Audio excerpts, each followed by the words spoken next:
Halo semuanya, Assalamualaikum warahmatullahi wabarakatuh. Selamat pagi semua para perwira siswa kelas 4 Nautika. Baik Bapak Ibu, untuk pagi ini berjumpa lagi dengan saya Ibu Niken dengan pertemuan ketiga ya di leadership and teamwork skill atau kepemimpinan dan kerja tim di atas kapal seperti apa. Oke, untuk pertemuan ketiga ini yang pertama saya akan membahas mengenai skill. Baik, skill itu sendiri ya, berdasarkan para ahli, salah satunya Peter Drucker, dia berargumen bahwa skill tidak bisa dijelaskan dengan kata-kata, tetapi hanya bisa didemonstrasikan. Oke, baik. Jadi artinya skill Anda di atas kapal, mulai dari rating paling bawah sampai atas itu skillnya bertahap dan dipastikan meningkat ya. Pertama mulai dari adanya maintenance ya, perawatan di atas kapal, mulai dari chipping, kemudian ngechat, kemudian menambatkan tali tros ya, kemudian bernavigasi, kemudian anchor handling kalau untuk khususnya yang di kapal AHTS, tapi untuk kapal-kapal tanker atau kontainer dan sebagainya lebih sedikit meningkat ke ahli muatan. Kemudian setelah itu dengan dasar-dasar sudah memahami LSA dan FFA sebagainya ya. Jadi artinya memang kalau Anda tidak dari akademik ya, saya pastikan skillnya betul-betul lebih terasah. Kenapa? Karena di atas kapal itu memerlukan masa layar yang panjang, sehingga bisa dipastikan skill itu meningkat dan bertahap. Dari mulai bosun ya, atau mungkin pelayan, koki ya, kemudian bosun, EBI, lalu perwira muda atau mualim junior, kemudian perwira senior, dan setelah itu tingkat tertinggi yaitu chief engineer atau kapten di atas kapal. Jadi memang benar Bapak Ibu, skill itu tidak ada teorinya ya. Skill itu butuh pengalaman yang langsung, ilmu terapan yang langsung dipraktekkan berdasarkan masa layar, khususnya di atas kapal ya. Karena di sini juga dijelaskan ya, skill ini bisa didapatkan melalui magang. Kalau magang berarti artinya Anda khususnya kalau dari akademi ya pasti mengalami atau melalui masa-masa kadet ya, sama juga ya masa praktek layar seperti itu, karena di situ adalah basic dari pengalaman Anda pertama kali menginjakkan dan bekerja di atas kapal itu seperti apa. Nah, Drucker ini banyak sekali nih Bapak Ibu menulis ya teori-teori mengenai leadership, teamwork and management. Oke, dari fungsi pemimpin yang sebelumnya kita bahas ya, bisa dijabarkan sebagai berikut. Pemimpin mempunyai fungsi ya, menjadi teladan atau role model ya, artinya kalau pemimpinnya strict dipastikan anggotanya mengikuti, pemimpinnya tegas dipastikan anggotanya juga mematuhi. Sebaliknya, pemimpinnya modinya santai, cowboy ya, saya rasa anggotanya juga mengikuti karena adalah sebuah cerminan ya. Kemudian yang kedua, mengilhami visi yang dianut bersama ya. Visinya apa dalam sebuah leadership di atas kapal? Visinya agar operasional keselamatan pelayaran meningkat. Nah, kan seperti itu.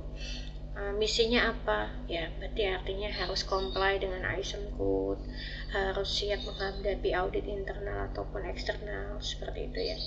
Kemudian menggerakkan orang lain. Menggerakkan orang lain bisa dilihat dari cara dipastikan anggotanya mematuhi dan bekerja secara disiplin di atas kapal, kan seperti itu. Mempertanyakan proses. Nah, kalau sudah bekerja, bosun sudah adanya maintenance, malam 1 jaga muatan, malam 2 bernavigasi, malam 3 alat keselamatan. Akankah ada double check dari seorang leader atau nahkoda? Pasti. Artinya, nahkoda juga harus selalu confirm dengan segala kegiatan masing-masing anggotanya. Karena masing-masing anggotanya juga punya tanggung jawab ya, sebagai pemimpin juga di atas kapal. Kemudian yang kelima, mendorong semangat, ya, encourage, sehat. Artinya seperti ini Bapak Ibu. Pemimpin tidak hanya memerintah, tidak hanya mengutus, tidak hanya memberi arahan, tapi dia juga sebagai motivator, sekaligus sebagai role model yang berharap bisa menggerakkan semua anggotanya untuk mematuhi semua perintahnya dengan satu visi dan misi yang sama. Saya rasa ini 1-5 ini bagian dari integrasi dari seorang kepemimpinan dan dari seorang pemimpin itu. Jadi dalam fungsi pemimpin, entah sebagai kapten, entah sebagai ketua kelas di atas kapal, 1-5 ini jadi satu hal keterhubungan satu sama lain ya, yang tidak putus. Saya rasa seperti itu. Selanjutnya, dari fungsinya, pemimpin mempunyai kekuatan atau sumber kekuasaan, baik, atau leadership power, legitimasi salah satunya. Ya, jadi seorang pemimpin mempunyai hak, mempunyai kewenangan terhadap jabatannya untuk merubah suatu hal yang tidak sesuai atau menambahkan suatu hal yang dia rasa perlu, seperti itu. Salah satu contohnya mungkin di dalam ISM code ya, ada yang tidak sesuai, seorang nahkoda punya hak untuk memberikan masukan kepada perusahaan pelayaran untuk menambahkan segala aturan yang berkaitan dengan safety ya, seperti itu. Kemudian yang kedua, mempunyai atau berhak mendapat imbalan yang besar atau kecil, tergantung kekuasaan atau porsi tanggung jawabnya masing-masing. Ya, seperti halnya mungkin Pak RT Anda ya, di lingkungan Jakarta itu Pak RT sudah mendapatkan suatu kompensasi setiap bulannya ya, sekalipun hanya dalam circle masyarakat lingkungan dia sendiri, itu ada imbalannya Bapak, ada honornya seorang Pak RT ya, seperti itu. Dulu kan nggak ada, khususnya di Jakarta ini sudah lama ya, sudah lama ada, cuma tidak diikuti dengan provinsi lainnya. Kemudian yang ketiga, ada juga yang sifatnya paksaan. Artinya begini, pemimpin mau tidak mau, the power of kepepet, harus memaksakan dirinya melakukan do the best ya, melakukan hal semua itu yang terbaik. Jika tidak, ya pasti dia dapat sanksi, dia dapat hukuman, dia mendapatkan klaim, dan itu menjatuhkan nilai seorang pemimpin itu sendiri, seperti itu. Yang keempat, ahli. Kalau kita bicara ahli, setiap orang punya ahli atau bidangnya masing-masing. Nah, ahli ini paling tidak dalam suatu lingkup organisasi atau komunitas, seorang pemimpin harus mempunyai keahlian yang menonjol daripada yang lainnya, sehingga dia bisa dipilih dan disepakati untuk menjadi seorang pemimpin, seperti itu. Kemudian yang kelima, referen menjadi figur yang punya daya tarik tersendiri. Begini, kalau kita bicara figur ya, seseorang, setiap orang Bapak, saya pastikan mempunyai daya tariknya masing-masing, dari pembawaannya, karakternya, cara berbicaranya, cara berjalan, cara memandang, cara memperlakukan, mempunyai daya tariknya sendiri. Minimal seorang pemimpin harus wise, harus bijak menyikapi segala hal ya, dan mengamati segala sesuatunya dengan tenang dan diselesaikan dengan musyawarah seperti itu menjadi daya tarik tersendiri menurut saya ya. Yang keenam, informasi, karena mempunyai informasi yang tidak dipunyai orang lain. Nah, dia mempunyai knowledge yang luas, wawasan yang lebih daripada anggotanya di situ, sehingga dia terlihat smart ya, terlihat punya kemampuan berkomunikasi dengan baik, sehingga mereka dipercaya untuk menjadi seorang pemimpin. Saya rasa itu hal-hal yang dimiliki seorang pemimpin ya, selain daripada fungsi ya, dia harus punya kekuatan. Nah, kekuatannya antara lain 1-6. Jadi saya pastikan 3-4 poin pasti ada ya. Tidak harus semuanya, tapi pasti ada. Baik, selanjutnya Bapak Ibu, di sini dijelaskan ya bahwasanya anggota atau orang yang dipimpin mempunyai karakter untuk kemauan dipimpin ya. Adapun karakteristik yang dipimpin. Nah, saya memimpin kelas Anda untuk mengikuti kegiatan belajar mengajar saya. Tapi saya juga harus lihat nih kepribadiannya Bapak Ibu ini.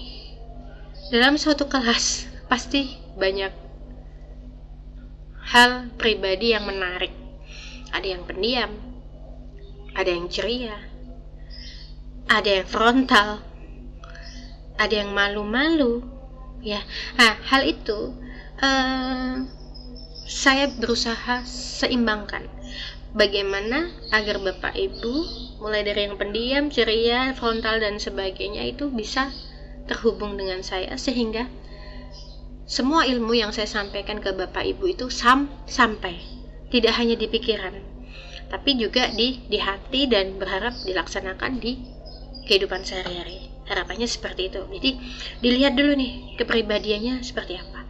Ya, kalau dilihat dari kepribadiannya, biasanya teman-teman ini dari para perwira siswa saya minta untuk perkenalan masing-masing. Jadi saya akan tahu sedikit banyak dari cara bicara pasis, memperkenalkan dari jenis kapalnya, kemudian posisinya di atas kapal apa ya, itu menjadi satu bagian penilaian saya. Kemudian laki-laki atau perempuan. Kalau perempuan sebagai seorang pilot itu menjadi daya tarik tersendiri, karena perempuan itu di maritim industry ya, itu adalah hal yang sangat minor, tapi berusaha untuk tetap eksis. Artinya perempuan ini perempuan kuat, perempuan ini perempuan mandiri, kan seperti itu kurang lebih ya.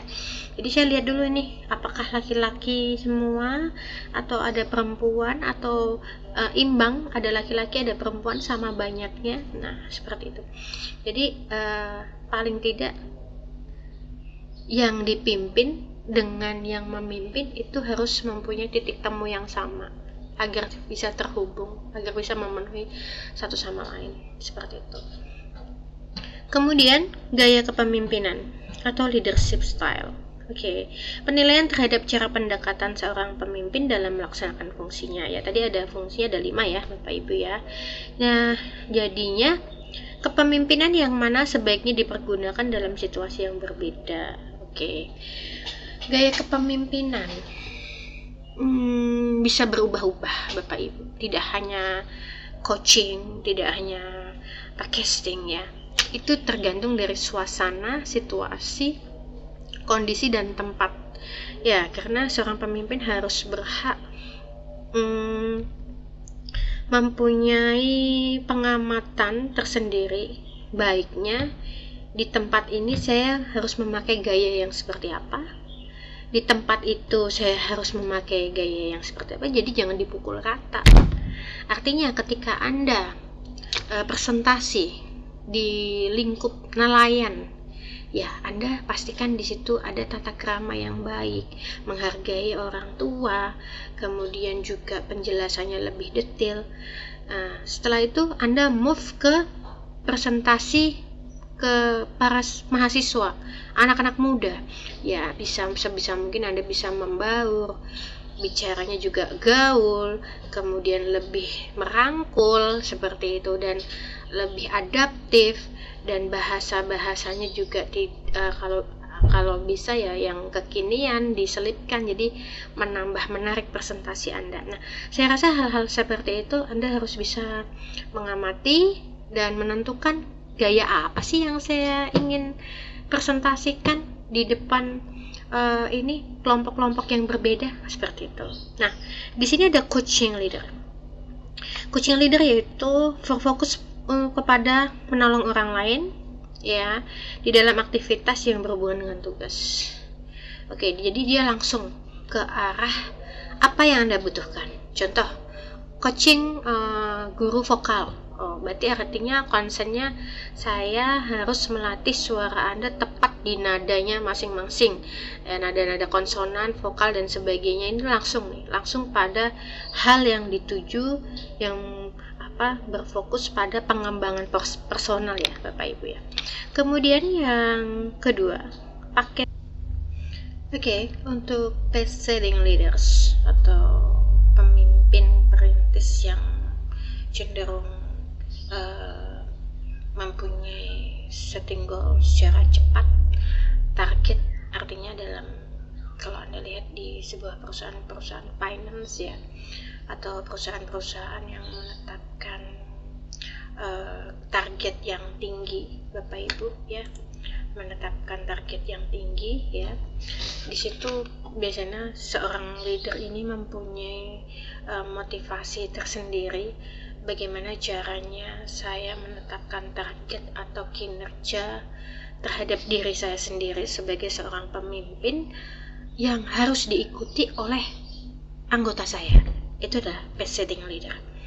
Jadi best setting leader ini jika mungkin di atas kapal, Anda sebagai chief officer harus mampu menyelesaikan tanggung jawab muatan sebelum memuat dan setelah memuat tidak ada loss 0% atau 0, atau jika melebihi dari kebijakan dari perusahaan ataupun pelabuhan, Anda siap-siap saya ganti dan tunggu di pelabuhan selanjutnya untuk datang mualim yang baru.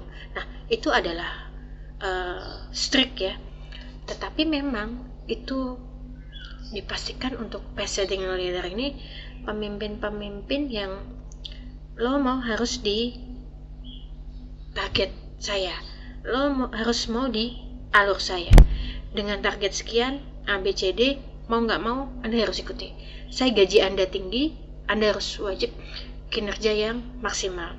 Nah, ini kekurangannya adalah apakah mampu seorang anggota atau karyawan atau anak buahnya mengikuti standar kinerja yang tinggi dengan target yang ditentukan, tetapi dengan salary yang memuaskan. Nah, ini tergantung sesuai kebutuhan masing-masing personal. Kira-kira saya mampu nggak ya di perusahaan yang strict ini, perusahaan ya, anggaplah semakin Anda masuk ke perusahaan pelayaran yang bonafit, di situ juga akan semakin beban kerjanya semakin tinggi. Kenapa? Ya sesuai tadi, best setting leader ini harus menerapkan setting goal, target, tujuan, dan itu harus berada di jalur dan alurnya pemimpin itu sendiri. Seperti itu Bapak, itu salah satu contoh dari best setting leader ya. Kemudian selanjutnya, democratic leader. Baik, democratic leader itu sendiri ya memberikan anggota kelompok kerja pilihan suara atau hak memilih di dalam hampir setiap keputusan yang dibuat tim. Ya, artinya semua anggotanya diberikan kesempatan untuk membuat pendapat, menentukan arah, berdiskusi, dan akhirnya menyepakati apa sih yang nantinya kita mau capai bersama-sama, kalian mampu atau tidak, seperti itu. Jadi secara voting, secara keseluruhan diberikan kesempatan untuk menyuarakan pendapat dengan tujuan sama-sama yang ingin dicapai. Seperti itu saya rasa. Kemudian affiliative leader, yaitu style yang paling efektif di mana semangat kerja rendah atau pembangunan tim yang diperlukan, karena dapat dikenali dengan tema ini employee first atau pekerja duluan. Para pekerja bisa mengharapkan banyak pujian dari gaya ini, sayangnya performa yang buruk juga berlangsung tanpa teguran. Baik, untuk affiliative leader Bapak Ibu, ya paling tidak dengan leader-leader gaya kepemimpinan yang afiliatif ini, untuk tim yang atau pekerja ini diharapkan sering disemangati, sering diberikan pujian sekalipun kinerjanya ya masih terbilang rendah. Jadi antara pujian dan semangat itu beda tipis ya Bapak Ibu ya. Jadi artinya sekaligus memotivasi seperti itu. Untuk authoritative leader, untuk leader yang terlihat hanyut tanpa arah, yang sangat efektif diterapkan di situasi ini. Maksudnya keadaan bermasalah dan tantangan dan bisa secara jelas mengidentifikasi tujuan-tujuan yang akan membawa keberhasilan. Leader ini juga mengizinkan pekerja itu sendiri untuk menggambarkan cara terbaik untuk mencapai tujuan. Ya, artinya authoritative leader ini sama-sama arahnya fleksibel ya. Kalau dirasa anggotanya tidak mampu mengikuti arahannya, tidak mampu sesuai dengan porsi anggotanya, authoritative leader ini mempunyai hak atau kesempatan. Coba, kamu mau kerjanya seperti apa? Saya lihat dulu. Kira-kira dengan cara kamu dan gaya kamu, apakah akan memajukan tingkat keselamatan pelayaran ini? Atau malah sebaliknya? Jika sebaliknya ya siap-siap Anda digantikan dengan posisi lain. Jadi artinya authoritative leader ini dia kesannya dia terlihat fleksibel, hanyut, tanpa arah, tapi dia tetap ada acuan yang dicapai sebagai landasan tujuan terakhir itu apa, seperti itu.